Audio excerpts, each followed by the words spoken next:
So hello dear students, आज मैं आपको इंडियन इकॉनमी पढ़ाने जा रहा हूँ। आपके यूपीएससी स्टेट पीसीएस एग्ज़ाम के लिए काफ़ी इम्पोर्टेंट है। तो आज हम लोग इकॉनमी में देखेंगे बैंकिंग सिस्टम के बारे में। भारत में बैंकिंग व्यवस्था में सर्वोच्च स्थान आरबीआई का है। आरबीआई की स्थापना आरबीआई अधिनियम 1934 के अंतर्गत हुई थी 1 अप्रैल 1935 को।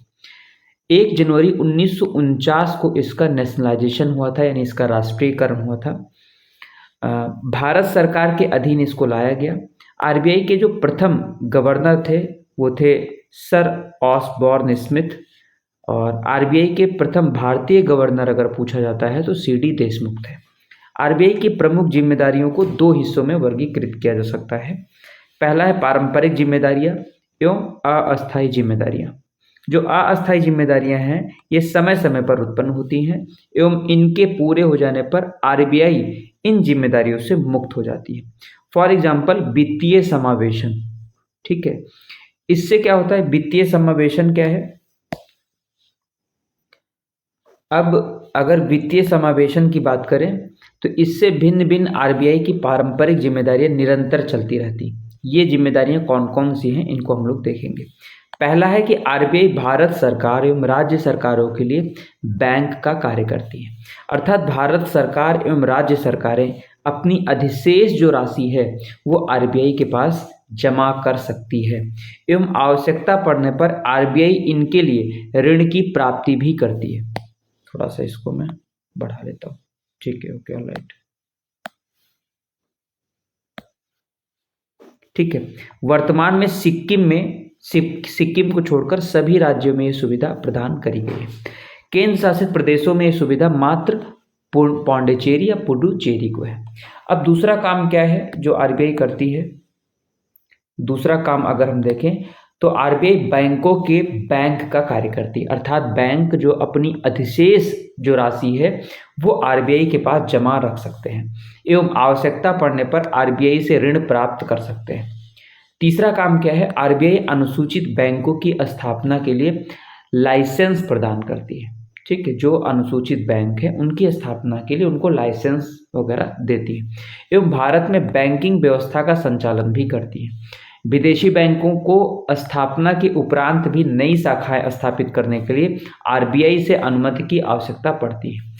भारतीय बैंक आरबीआई से अनुमति के बिना शाखाएं स्थापित कर सकती हैं। ये ध्यान रखने वाली बात है कि जो भारतीय बैंक है वो आरबीआई से अनुमति के बिना भी शाखाएं स्थापित कर सकती है, परंतु आरबीआई के नियमों के अनुसार इनकी कम से कम 1/4 शाखाएं ग्रामीण क्षेत्रों में जरूर होनी चाहिए, तभी ये जो है बिना अनुमति के शाखाएं स्थापित कर पाएंगे। यानी 4 में से 1 शाखा जो है ग्रामीण क्षेत्रों में होना जरूरी है। चलिए आगे चलते हैं हम लोग। अब जो चौथा वेरी इंपॉर्टेंट वर्क है आरबीआई का, आरबीआई भारत में मौद्रिक नीतियां जारी करता है जिसके माध्यम से तरलता को नियंत्रित करती है एवं मुद्रास्फीति को नियंत्रित करने का भी काम करती है। साथ ही आर्थिक समृद्धि का प्रबंध भी करने का काम करती है, ठीक है। तो ये सब कुछ इम्पॉर्टेंट महत्वपूर्ण इसके काम है जो जानना बहुत ही जरूरी है, ठीक है। आरबीआई कुछ श्रेणी की गैर बैंकिंग वित्तीय संस्थानों को भी नियंत्रित करती है, यानी non banking financial companies NBFC. इन वित्तीय संस्थाओं को शैडो बैंक या छाया बैंक भी कहते हैं। ऑलराइट। आरबीआई भारत में विदेशी मुद्रा का भंडारण करती है। भारत अपने विदेशी मुद्रा कोष में अमेरिकी डॉलर, पाउंड, यूरो, येन एवं सोना वगैरह रखता है जो तुरंत इसे बेचा जा सके और लिक्विडिटी मेंटेन किया जा सके। और क्या काम है आरबीआई का? आरबीआई भारत में 1 रुपये से लेकर 1 रुपये से ऊपर के नोट जारी करती है। तो 1 रुपये का नोट कौन जारी करता है? वो भारत सरकार जारी करता है, ठीक। 1 रुपये का नोट एवं 1 रुपये का सिक्का भारत सरकार के द्वारा जारी किया जाता है, परंतु भारत सरकार द्वारा जारी किए गए सिक्कों को ही इकोनॉमी में प्रभावित करने की यानी प्रवाहित करने की जिम्मेदारी, फ्लो करने की जिम्मेदारी आरबीआई की होती है। आरबीआई अधिनियम 1934 के अनुसार एक वित्तीय वर्ष में आरबीआई 10,000 करोड़ रुपए से ज़्यादा नए नोट जारी नहीं कर सकती। कितना? ये डेटा याद रखना, 10,000 करोड़ से ज़्यादा। आरबीआई 10,000 रुपए से ज़्यादा के मूल्य के नोट भी जारी नहीं कर सकती, ये भी ध्यान देने वाली बात है। अब हम लोग देखेंगे भारत में नए नोट जारी करने की व्यवस्था क्या है, कैसे भारत में नए नोट जारी करती है आरबीआई। चले, भारत में नए नोट जारी करने के लिए न्यूनतम जो आरक्षित प्रणाली है, मिनिमम रिजर्व जो आपका कह सकते हो कि सिस्टम है, उसका प्रयोग किया जाता है। इसके अंतर्गत आरबीआई 200 करोड़ रुपए के मूल्य के बराबर का एक न्यूनतम कोष तैयार करती है एवं इसके बदले वो एक वित्तीय वर्ष में 10,000 करोड़ रुपए तक के नए नोट जारी कर सकती है। इस 200 करोड़ रुपए के मूल्य के बराबर के कोष में 115 करोड़ रुपए के मूल्य का सोना रखा जाता है। क्या रखा जाता है? गोल्ड। एवं 85 करोड़ रुपए के मूल्य के बराबर का अंतर्राष्ट्रीय मुद्रा रखी जाती है। नए नोट छापने के लिए आरबीआई 3 प्रमुख आधारों को ध्यान में रखती है। कैसे, कौन कौन से वो आधार हैं जिनको आरबीआई जो है नए नोट छापने के लिए अपने ध्यान में रखती है? तो पहला जो आधार है वो है वांछनीय या समृद्ध दर के लिए आप देखेंगे, कह सकते हो कि एक तरह से जो रिवाइव्ड है ना, समृद्ध दर के लिए रिवाइव्ड है, उतना नोट छापते हैं पहला तो। दूसरा है मुद्रा स्फीति नियंत्रण से बाहर ना चला जाए, इतना ना छाप दें कि सबके पास में 10-10 हज़ार करोड़ रुपए हो जाए, है ना, ये भी ध्यान रखने वाली बात है। फिर उसके बाद में घरेलू मुद्रा का विनिमय दर अन्य विदेशी मुद्रा के विनिमय दर से नीचे ना आ जाए, ये भी ध्यान रखना है ना। आरबीआई को नोट छापने से पहले इन 3 महत्वपूर्ण चीजों का ध्यान रखना होता है। अब आगे देखें तो भारत में नए नोट छापने के लिए मुद्रणालय है ना, उसको 4 स्थानों पर स्थापित किया गया है। तो पहला जो मुद्रणालय है, मतलब मुद्रा जहां पर छापी जाती है, वो है देवास। देवास कहाँ पर है? मध्य प्रदेश में। दूसरा है नासिक में, यह कहाँ पर है? महाराष्ट्र में। तीसरा मैसूर, ये है कर्नाटक में। और चौथा है सालबोनी, ये है पश्चिम बंगाल में। तो 4 जगह पर जो आरबीआई है वहां पर नोट छापे जाते हैं। इन चारों मुद्रणालयों में से प्रथम 2 पर भारत सरकार का मालिकाना अधिकार है तथा अन्य 2 पर आरबीआई का मालिकाना अधिकार है। 2 पर जो है भारत सरकार और 2 पर आरबीआई का मालिकाना अधिकार है। भारत में सिक्के भी 4 स्थानों पर तैयार किए जाते हैं। कहाँ पर सिक्के? कहाँ पर? ये तो नोट की बात हो गई, अब सिक्के कहाँ पर? नोएडा पहला, मुंबई, कोलकाता और हैदराबाद, 4 जगह पर सिक्के जो है किए जाते हैं। ठीक है, जैसे 100 रुपए का सिक्का अगर निकालना है तो 10 रुपए के बराबर सोना उसको रखना पड़ेगा। ठीक है, 200 रुपए का नोट छापना है तो 20 रुपए के बराबर का सोना उसको रखना पड़ेगा।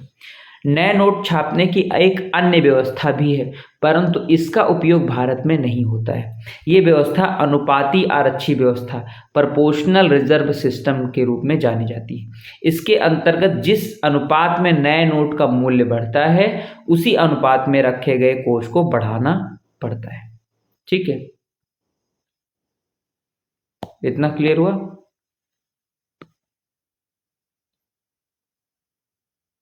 Yes, very good. ठीक है, अब हम आगे चले। भारत में बैंकिंग व्यवस्था का इतिहास क्या था? भारत में स्थापित पहली बैंक ऑफ कौन सी है? हिंदुस्तान है, बैंक ऑफ हिंदुस्तान है। इसकी स्थापना अलेक्जेंडर एंड कंपनी ने 1770 में करी थी।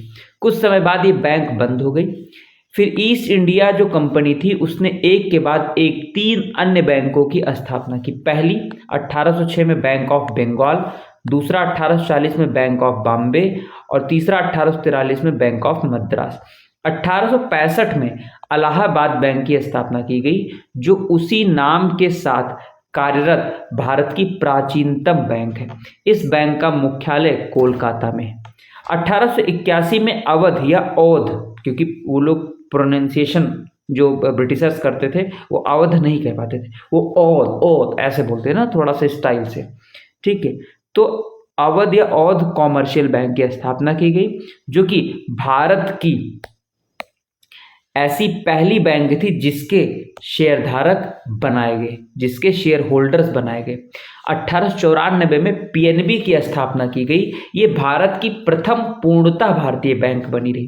क्वेश्चन आता है कि पहली पूर्णतः भारतीय बैंक कौन थी, तो पंजाब नेशनल बैंक रही, जिसमें विदेशी निवेश नहीं था, बिल्कुल नहीं था 1894 में।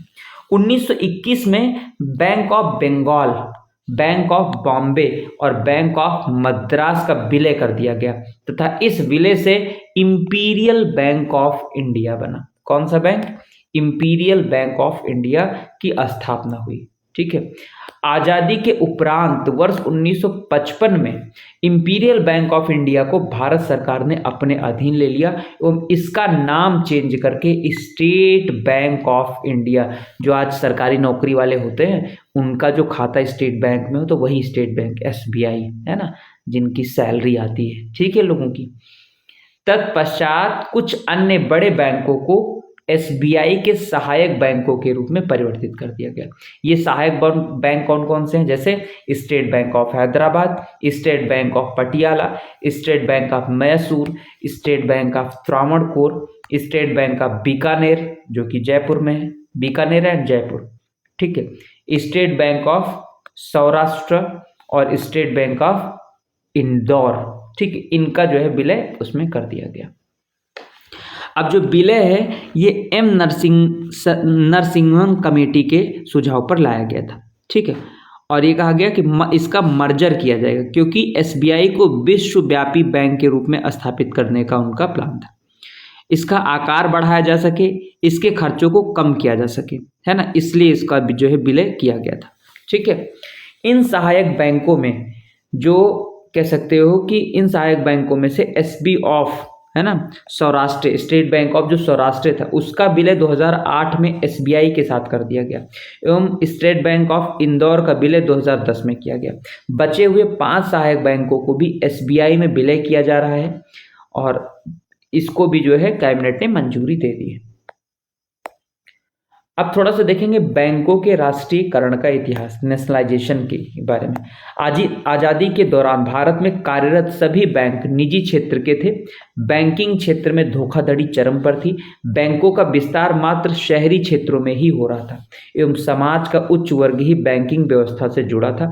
अतः बैंकों के ग्रामीण क्षेत्रों के विस्तार के उद्देश्य से समाज के निम्न वर्ग को भी बैंकिंग व्यवस्था से भी जोड़ने के उद्देश्य से एवं जो जमा करता है इनके हितों को संरक्षित करने के उद्देश्य से बैंकों का नेशनलाइजेशन करने का निर्णय लिया गया। इस प्रक्रिया के अंतर्गत 1969 में 14 बड़े बैंक जिनकी न्यूनतम जमा राशि 50 करोड़ रुपए की थी उनका राष्ट्रीयकरण कर दिया गया। पुनः 1980 में 6 बड़े बैंक जिनकी न्यूनतम जमा राशि 200 करोड़ रुपए थी उनका भी राष्ट्रीयकरण कर दिया गया।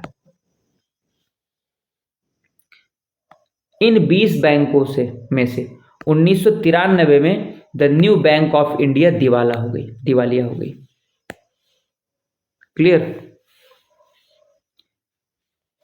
फिर क्या हुआ? इसका विलय पीएनबी में कर दिया गया। वर्तमान में भारत में कुल 19 राष्ट्रीयकृत वाणिज्यिक बैंक है। एसबीआई एवं सहायक बैंकों को राष्ट्रीयकृत बैंकों की श्रेणी में आरबीआई ने नहीं रखा है, परंतु एसबीआई एवं सहायक बैंक भी सार्वजनिक क्षेत्र के बैंक हैं, अर्थात सरकार के अधीन है। सभी राष्ट्रीयकृत बैंक भी सार्वजनिक क्षेत्र के बैंक होते हैं। जितने भी राष्ट्रीय जो सरकारी बैंक के अधीन है वो भी राष्ट्रीयकृत बैंक ही होते हैं, परंतु जितने भी सार्वजनिक क्षेत्र के बैंक हैं जरूरी नहीं कि वो राष्ट्रीयकृत बैंक की श्रेणी में आए।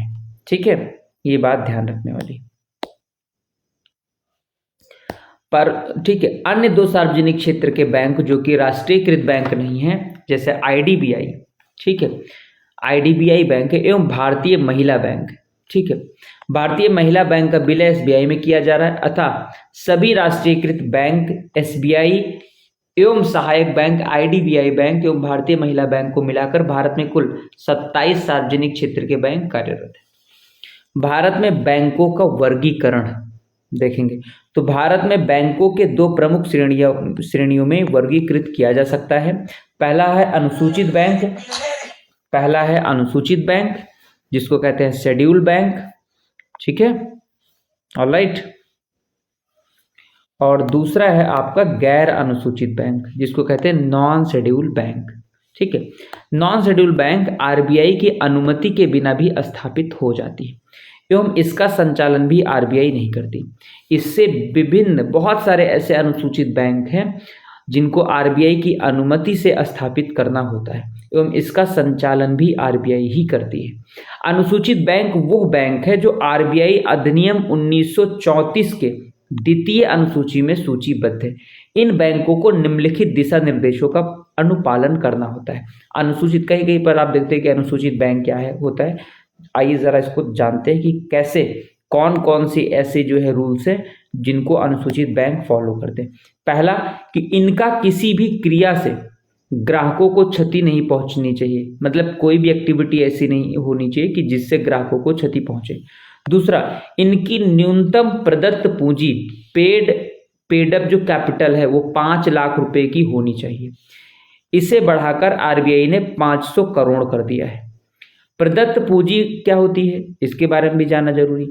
ये ऐसी पूंजी है जो कि एक कंपनी का संस्थापक एवं अन्य शेयरधारक, कंपनी का संस्थापक और अन्य शेयरधारक उस कंपनी की स्थापना में निवेश करते हैं। ठीक है, इन बैंकों को, जो अनुसूचित बैंक है, इसको आरबीआई द्वारा जारी मौद्रिक नीतियों का अनुपालन करना होता है। आवश्यकता पड़ने पर ये बैंक आरबीआई से आर्थिक सहायता भी प्राप्त कर सकते हैं। ऑलराइट, अब देखो आरबीआई। ठीक है, अब यहां पर तुमने देखा कि आरबीआई में जो है जो शेड्यूल बैंक्स हैं इनको भी 3 कैटेगरी में डिवाइड किया गया है। पहला है कॉमर्शियल बैंक। कॉमर्शियल बैंक जो लाभ बनाने के उद्देश्य से कार्य करते हैं। ठीक है, प्रॉफिट गेन करने के उद्देश्य से काम करते हैं। दूसरा है रीजनल रूरल बैंक जो आरआरबी है, जो बेसिकली गांव में इनकी जो शाखाएं होती हैं। ठीक है, इनका काम है लाभ बनाने के उद्देश्य से भी काम करते हैं। ठीक है, इनका भी काम है लाभ बनाने के उद्देश्य से ही काम करते हैं भी। ठीक है, और तीसरा है कोऑपरेटिव बैंक। कोऑपरेटिव बैंक 2 तरह के आपको मिलेंगे, एक होते हैं अर्बन कोऑपरेटिव बैंक और दूसरे होते हैं स्टेट कोऑपरेटिव बैंक। अब जो कॉमर्शियल बैंक की मैंने बात करी थी, कॉमर्शियल बैंक भी 2 तरीके के होते हैं, पब्लिक सेक्टर बैंक और private sector bank. Public sector bank में आपने देखा जो कॉमर्शियल बैंक है जैसे SBI, state bank of India. ठीक है, और अदर नेशनल बैंक जैसे PNB, Canara, bank of Baroda, ये अदर जो है पब्लिक सेक्टर के बैंक है। ठीक है, आईडीबीआई है ना, और बीएमबी भारतीय महिला जो बैंक है। ठीक है, ये भी क्या है, ये भी एक तरह से पब्लिक सेक्टर का बैंक है। अब प्राइवेट सेक्टर के बैंक कौन कौन से होते हैं, जैसे इंडियन बैंक, ये प्राइवेट सेक्टर का बैंक है, और फॉरेन बैंक। ठीक है, कोटक महिंद्रा बैंक है ना, ये सारे बैंक जो है प्राइवेट सेक्टर के कॉमर्शियल बैंक, एचडीएफसी, ये सब क्या है जो है प्राइवेट सेक्टर के कॉमर्शियल बैंक है। अब फॉरेन बैंक कौन कौन से, एचएसबीसी। ठीक, एचएसबीसी। ठीक है, ये एक तरह से हमने क्या बताया एचएसबीसी के बारे में, हांगकांग, हाँ Hong Kong Shanghai British banking corporation. ठीक, एचएसबीसी, क्लियर। होना चाहिए, हो नहीं पाएगा तो होगा। ठीक है, इतना क्लियर हुआ। चलो आगे स्टार्ट करें हम। विश्व की सबसे जो बड़ी बैंक है, विश्व की, वर्ल्ड की सबसे बड़ी बैंक है जेपी मॉर्गन चेस। ठीक है, जेपी मॉर्गन जो बैंक है सबसे बड़ी बैंक है। ये एक अमेरिकी बैंक है, परंतु भारत में बैंकिंग सेवाएं नहीं प्रदान करती। भारत में कार्यरत विदेशी बैंकों में सबसे बड़ी बैंक है एचएसबीसी, जिसका मुख्यालय लंदन में है। भारत में कार्यरत विदेशी बैंकों में सर्वाधिक शाखाएं स्टैंडर्ड चार्टर्ड बैंक की है। ये भी एक ब्रिटिश बैंक है। कुल परिसंपत्ति के आधार पर विश्व की सबसे बड़ी जो बैंक है वो एचएसबीसी या आईसीबीसी है। ठीक है, बाजारी पूंजीकरण के आधार पर भारत की सबसे बड़ी बैंक एचडीएफसी है। मैंने क्या बताया, बाजारी पूंजीकरण के आधार पर भारत की सबसे बड़ी बैंक एचडीएफसी। परंतु शाखाओं के आधार पर अगर पूछता है, लाभ के आधार पर पूछता है एवं परिसंपत्ति के आधार पर पूछता है, तीन चीजें, शाखाओं के आधार पर सबसे ज्यादा शाखा, लाभ के आधार पर सबसे ज्यादा लाभ कौन दे रहा है, एवं परिसंपत्तियों के आधार पर तो वो है SBI, state bank of India, Bharat की सबसे बड़ी बैंक है। ओके, इतना क्लियर हुआ। चलो आगे हम लोग चलते हैं। फिर इसके बाद में हम लोग पढ़ेंगे कि बेसिकली 1964 में, है ना, आईडीबीआई जो है industrial development bank of India की स्थापना आरबीआई ने 1964 में करी थी, परंतु ये एक गैर बैंकिंग वित्तीय कंपनी के रूप में एनबीएफसी कार्यरत थी, जो कि बड़े उद्योगों के स्थापना के उद्देश्य से ऋण प्रदान करती थी। इसका जो मुख्यालय वो मुंबई में है। लघु उद्योगों को ऋण प्रदान करने के उद्देश्य से आईडीबीआई को ही एक इकाई के रूप में जो SIDBI, small industries development bank of India की स्थापना की गई। इसका मुख्यालय कहाँ पर है, लखनऊ में स्थित है। कहाँ पर है, लखनऊ में स्थित है। ठीक है, इसकी स्थापना 1990 में हुई थी, गोमती नगर। ठीक, इतना क्लियर हुआ। परंतु अधिनियम 1989 में पारित किया गया था, इसकी स्थापना 1990 में हुई थी। जो अधिनियम है वो 1989 में पारित, पहले अधिनियम आता है उसके बाद स्थापना होती। 1976 में आईडीबीआई का मालिकाना अधिकार भारत सरकार को दे दिया गया एवं वर्तमान में आईडीबीआई को एक पूर्णतः बैंक के रूप में परिवर्तित कर दिया है। ये था तुम्हारा इतिहास। अब थोड़ा सा देखते हैं रीजनल रूरल बैंक, इसकी बहुत ज़्यादा इंपॉर्टेंस है आरआरबी की। ठीक है, आरआरबी की बहुत ज़्यादा इंपॉर्टेंस है, इसके बारे में थोड़ा सा जान लेते हैं। काम क्या है इसका, क्यों इसको जो है वो किया गया। आरआरबी की स्थापना एक क्षेत्र विशेष के ग्रामीण हिस्सों में ही की जाती है। इनका मुख्य उद्देश्य कृषि के लिए ऋण प्रदान करना। किसके लिए, कृषि के लिए, एग्रीकल्चर सेक्टर के लिए, है ना, ऋण प्रदान करना एवं ग्रामीण क्षेत्रों में छोटे उद्योगों की स्थापना के लिए ऋण प्रदान करना। ग्रामीण क्षेत्रों में छोटे उद्योगों और कृषि सेक्टर में ऋण प्रदान करने का काम आरआरबी करती है।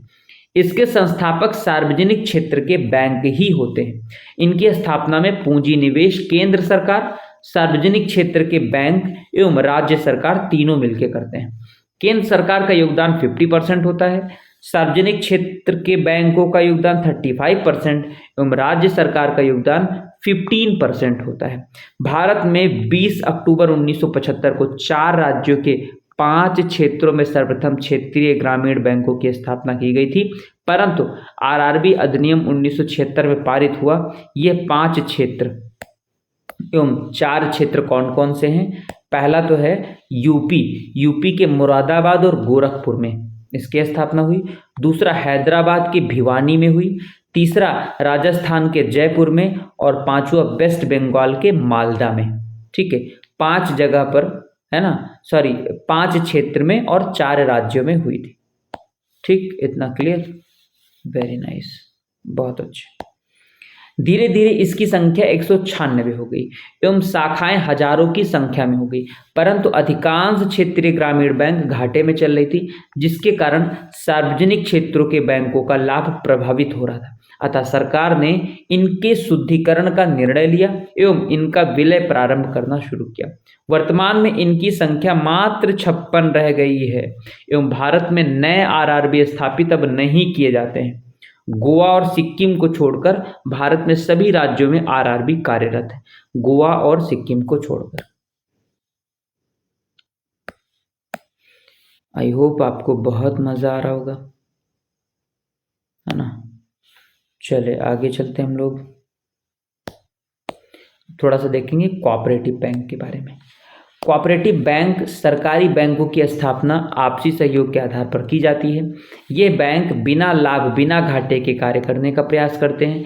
सहकारी बैंकों को 2 श्रेणी में वर्गीकृत किया गया है, स्टेट कोऑपरेटिव बैंक और अर्बन कोऑपरेटिव बैंक। ठीक है, स्टेट जो कोऑपरेटिव बैंक है इनका पंजीयन स्टेट कोऑपरेटिव सोसाइटीज एक्ट के अंतर्गत होता है, जबकि अर्बन कोऑपरेटिव बैंक का पंजीयन multi state cooperative societies act के अंतर्गत होता है। ठीक है,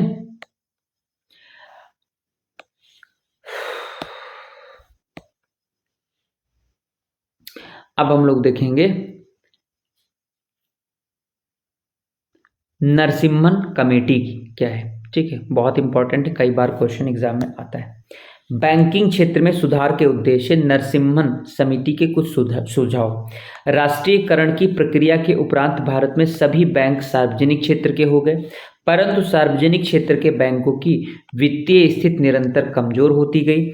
बैंकिंग क्षेत्र का लगभग जो प्रॉफिट था वो थम सा गया एवं प्रतिस्पर्धा तथा गुणवत्ता दोनों में कमी देखी गई। अतः बैंकिंग क्षेत्र में सुधार के उद्देश्य आरबीआई के पूर्व गवर्नर एम नरसिम्हन के नेतृत्व में एक कमेटी का गठन हुआ। यह कमेटी 2 बार गठित की गई, 1991 और 1998 में। 1991 में जो गठित पहली नरसिम्हन कमेटी थी, ठीक, नरसिम्हन कमेटी थी, इसके क्या क्या सुझाव थे। पहला सुझाव था बैंकों के राष्ट्रीयकरण की प्रक्रिया बंद की जाए। दूसरा था सभी बैंकों की सभी शाखाओं का पूर्ण कंप्यूटरीकृतकरण किया जाना चाहिए। ठीक, तीसरा था सार्वजनिक क्षेत्र के बैंक एवं निजी क्षेत्रों के बैंक को समान दर्जा दिया जाना चाहिए एवं दोनों में किसी भी प्रकार का भेदभाव नहीं होना चाहिए। फिर उसके बाद में जो था कमजोर बैंकों का विलय स्वस्थ बैंकों में ना किया जाए, यानी बीमार बैंकों का विलय स्वस्थ बैंक में ना किया जाए, नहीं तो वो भी बीमार पड़ जाएगा। ठीक, कुछ भारतीय बैंकों जैसे एसबीआई को विश्व स्तरीय रूप में उभारा जाए। इसी सुझाव के अंतर्गत एसबीआई के सहायक बैंकों का विलय एसबीआई में किया जा रहा है। फिर इसके बाद में जमा राशि पर बैंक को द्वारा दिए गए आरबीआई को स्वतंत्र कर दें। लाभ में चल रही सार्वजनिक बैंकों को शेयर बाजार में सूचीबद्ध होने की अनुमति दी जानी चाहिए। सीआरआर एवं एसएलआर, ठीक है, को कम किया जाए ताकि बैंकों के पास कारोबार के लिए ज्यादा राशि बच सके। इसी सुझाव के अंतर्गत आरबीआई संशोधन अधिनियम 2006 के अंतर्गत सीआरआर पर से अधिकतम एवं न्यूनतम सेवाएं खत्म कर दी गई, जबकि एसएलआर पर न्यूनतम सीमा खत्म, इस पर दोनों पर न्यूनतम जो सीमा थी वो खत्म कर दी गई। ठीक है, ओके। तो ये कुछ भाई साहब जो कह सकते हो कि नरसिम्हन कमेटी के अपने सुझाव थे। अब नॉन प्रॉफिट एसेट क्या होता है, एनपीए, जैसे कहते हैं ना खाता एनपीए हो गया। ये किसी ऋणी का वो खाता है, अगर किसी ने उधार लिया है, जिसमें लगातार 90 दिनों तक ब्याज एवं मूलधन की वसूली नहीं हो पाती है। अन्य शब्दों में यह बैंकों की ऐसी परिसंपत्तियां हैं जिस पर बैंकों को किसी भी प्रकार का लाभ या प्राप्ति लगातार 90 दिनों तक नहीं हो पाई है। एनबीएफसी के संदर्भ में यह समय सीमा 180 दिनों की होती है। गैर निष्पादनकारी परिसंपत्ति एनपीए को 3 प्रकारों में वर्गीकृत किया गया है। यह वर्गीकरण अवधि के आधार पर आधारित है। पहला, सब स्टैंडर्ड एसेट, अवमानक परिसंपत्ति। दूसरा है डाउटफुल एसेट, जो संदिग्ध परिसंपत्तियां हैं। तीसरा है लॉस एसेट, या डूबी हुई परिसंपत्तियां हैं। ठीक है, ऐसे सिचुएशन में खाता को एनपीए कर दिया जाता है, और जब खाता एनपीए होता है तो फिर दोबारा लोन ले पाना बहुत ही मुश्किल हो जाता है। यदि एक परिसंपत्ति पर 90 दिनों तक किसी भी प्रकार की प्राप्ति ना हो एवं ऐसा निरंतर 12 महीनों तक चलता रहे, तब उस परिसंपत्ति को अवमानक परिसंपत्ति कहते हैं। ऐसी परिसंपत्तियों के बदले इनके 15% के बराबर की राशि बैंक को अलग हटाकर रखनी होती है।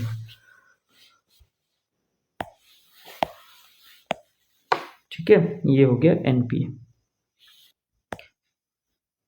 और अगर यह प्रक्रिया 3 वर्षों से भी ज्यादा तक चलती रहे एवं ऋण के वापस आने की संभावना लगभग समाप्त हो जाए, तब ऐसी परिसंपत्तियां लॉस एसेट अथवा डूबा हुआ ऋण कहते हैं।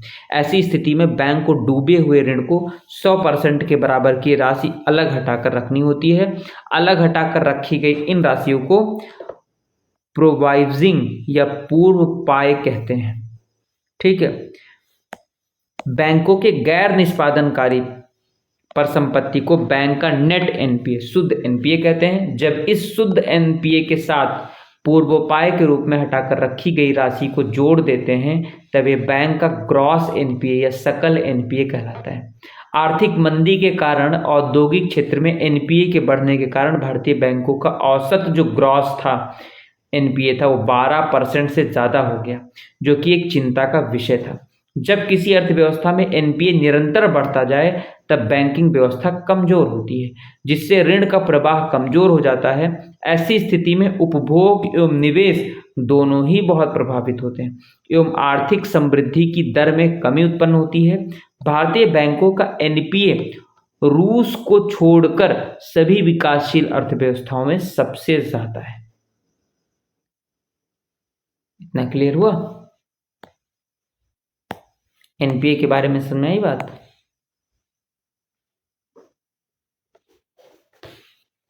ठीक है। अब हम लोग देखेंगे एसेट रिकंस्ट्रक्शन कंपनीज। ये क्या होता है भाई? ये कंपनियां आरबीआई द्वारा पंजीकृत होती हैं। इनकी स्थापना एक निजी निवेशक भी कर सकता है एवं कुछ बैंक मिलकर भी इनकी स्थापना कर सकते हैं। ये बैंकों के डूबे हुए ऋण को बैंक से छूट दर पर खरीदती हैं एवं अपने प्रशिक्षित कर्मचारियों के सहयोग पर इनकी वसूली का कार्य करती हैं। भारत में पहली एआरसीज जो एसेट रिकंस्ट्रक्शन कंपनीज 2002 में गठित की गई थी, जो कि एआरसीज इंडिया लिमिटेड। इसकी स्थापना एसबीआई, पीएनबी, आईडीबीआई बैंक एवं आईसीसीआई बैंक के द्वारा करी गई थी।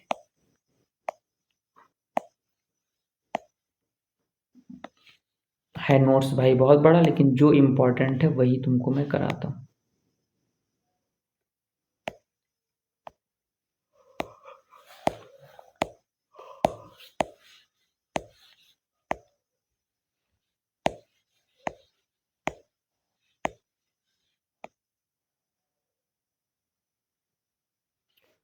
ठीक है, चलो फिर आज के लिए इतना ही रखते हैं। बैंकिंग सिस्टम इसको 2 लेक्चर में हम लोग कवर करेंगे।